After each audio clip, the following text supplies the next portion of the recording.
کہ وہ کسی اور کے ساتھ اس کا نکاح کر دے. باپ کو چاہیے کہ بچی کی اجازت دیکھے، اور ویسا بچیاں ساری زندگی مر جاتی ہیں پریشان ہو کے.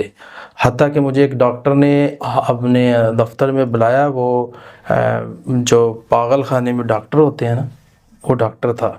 تو میں اس کے پاس گیا تو اس نے سارا تعارف کر کے اس نے کہا آپ خطبہ جمعہ میں یہ مسئلہ کریں کہ آپ بچیوں کا خصوصی خیال کیا کریں. اور اکثر بچیاں جو پاگل ہوتی ہیں اس کی پیچھے یہ وجہ ہوتی ہے.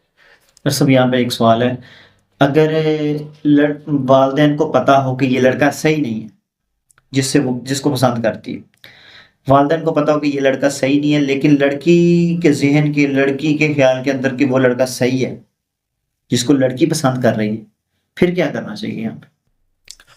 اگر